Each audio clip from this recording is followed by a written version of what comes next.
Hello everybody, welcome to my channel. Thank you so much for being here. Welcome to Kelsey's Corner. I'm so happy that you are here. Today is going to be a very fun topic. I'm going to be going through a list of writers, specifically English writers in the UK. I've been to a lot of English homes in the UK. I'll go through the ones that I've been to, but this is going to be historic writers' houses you can visit in England.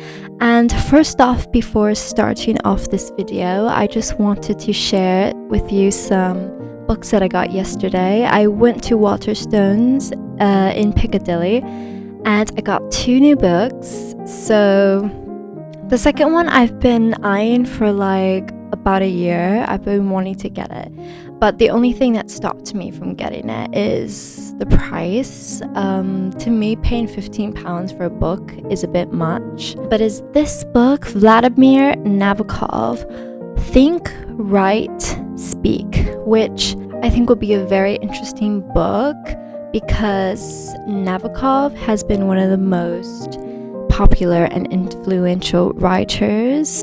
The last major collection of Vladimir Nabokov's published non-fiction writings, Think, Write, Speak, brings together a treasure trove of little-known texts from across his extraordinary career, ranging from a precious student essay from 1921 to the final fascinating interviews Nabokov gave shortly before his death. This is an essential portrait of a writer. So this is going to be a really fun read. I read this in the literary essay section in Waterstones, and also the modern classic editions I am so much in love with. I love these ones. I think they're so beautiful, just how they look on your shelf. The next book I got is The Second Sex by Simone de Beauvoir. Simone de Beauvoir famously wrote, "One is not born, but rather becomes a woman." In this groundbreaking work of feminism, she examines the limits of female freedom and explores our deeply ingrained beliefs about femininity. Liberation, she argues, entails challenging traditional perceptions of the social relationship between the sexes and, crucially, in achieving economic independence. Drawing on sociology, anthropology, and biology, The Second Sex is an important and relevant today as it was when it was first published in 1949. And also the vintage classic editions I absolutely love. I have a ton of these. For £15 for this book, I mean, it's a bit much. But yeah, so let's get into the historic writers' houses you can visit in England. And so I'm going to be reading out the list on my laptop. So the first one we're going to start off with is Jane Austen. I'm a big fan of Jane Austen. I love her book. Emma is one of my favorites. Pride and Prejudice, surprisingly, I still haven't read it. The Jane Austen House Museum is the only house she lived in which is open to the public. She spent the last 8 years of her life in the small house, and it was when living here that all her major works were published. And now there's like this new series that's out called Bridgerton, which is quite popular, but I'm not really a big fan of the series. The next place is Charles Dickens. I absolutely love the front door that's red. I think it's so beautiful. But I do also have a whole YouTube video of my time that I was there if you want to go check that out. This is the house in which Charles Dickens wrote Oliver Twist, The Pickwick Papers, and Nicholas Nickleby. It had like a seasonal exhibition of some sort that had to do with the smog and pollution in London, and they said a lot of that aesthetic that we get of London, like for example in Mary Poppins when it's all like smoky and the whole city is full of soot, that was because the whole city actually did look like that. He was a writer, but at the same time he wasn't very rich.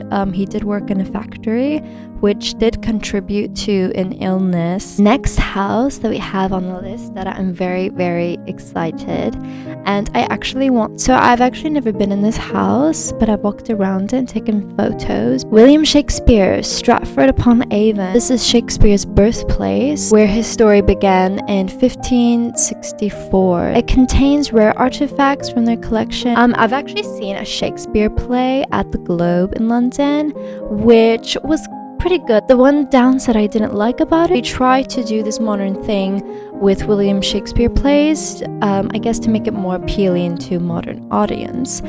But for me specifically, I'm all about keeping things traditional and keeping things the way they were. Because when I went to go see the show at the Globe, the one kid was literally wearing a Spider-Man outfit. What I love about writers in the old times is how they actually sat down at a desk and physically handwritten their manuscripts. I went to the British Library and I got to see the handwritten manuscript of Jane Eyre. So amazing to see the handwriting, and it's beautiful handwriting. It's not like some sloppy handwriting. The next house that we see on this list is Agatha Christie in Greenway, Devon. Set on the River Dart estuary, Agatha Christie's holiday home has a huge garden and a wealth of her personal items, along with the many archaeological finds found by her husband Max. Bow House features in some of her novels, and it was also the location for some of the televised adaptations of her works. With regular events and exhibitions, a cafe and stunning gardens, Greenway makes a fascinating glimpse into the life and of the world's best crime writer. The next place I'm really excited to talk about is Wordsworth in Dove Cottage, the Lake District. So I'm sure a lot of you know about the song The Lakes by Taylor Swift, where she writes about poets that lived in the Lake District in England. I'm very fascinated by this whole concept and how she got the idea. With its beautiful dramatic scenery and rich history, it is easy to understand why people are drawn to the area. This quiet spot in the Lake District provides a fascinating insight into one of the UK's most famous poets. I have a really, really old book that I found. It's Wordsworth poems, and it's literally from 1868. My hunt is to find a book from 1700s. I think that would be pretty cool. I really wanted to go visit the Lake District in tribute. Maybe someday I'll make it there. Next place is Beatrix Potter. Lived in a 17th century farmhouse that she bought after the success of her first book, The Tale of Peter Rabbit. Provided the inspiration for many books that followed, which is pretty cool. The next place is Virginia Woolf at Monk's House, East Sussex. The 16th century cottage was her home from 1919 until her death in 1941. She is still considered one of the foremost writers of the early 20th century.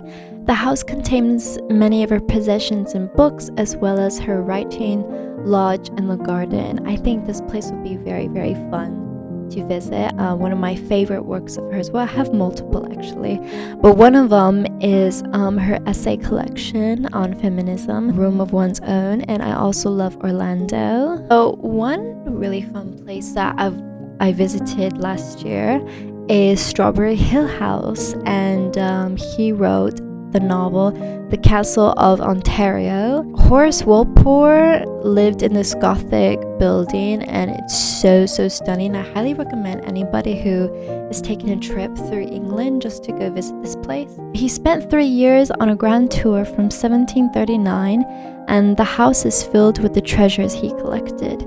With extensive grounds, regular events, and guided tours, this palace is truly a unique place to visit. Next place that I went to visit recently is John Keats' house in London. This was a very, very nice place. I love the white color of this building. It's beautiful. I went there initially because there was a poetry segment, and I do have the list right there in the back. John Keats lived as a lodger, part of this house in Hampstead for 2 years before he left for the warmer climes of Rome to ease his worsening tuberculosis. tuberculosis. It was here that he wrote many of his best works, including Ode to a Nightingale and La Belle Dame sans Merci. He met his fiancée and muse, Fanny, but he died whilst abroad and before they could marry.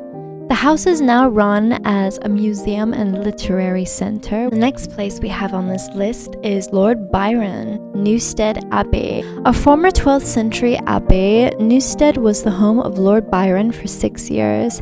It is open to the public and contains some of his personal belongings, such as his bed, pistol, and a desk where he wrote some of his finest works. With 800 years of history, the house has ruins, medieval cloisters, formal gardens, a fort, and plenty to do. Oh my gosh, I really want to go visit this beautiful palace. It's absolutely stunning. Another fun place to visit in London is Bram Stoker's house. You can find this on 19th Street, Leonard's Terrace. I visited this place 2 years ago, and I highly recommend if you're a Bram Stoker fan. Yes, that is all the historical English homes that you can find here in the UK. I just think specifically writers' homes is so much more fun, and you get more immersed in your author's experience of writing.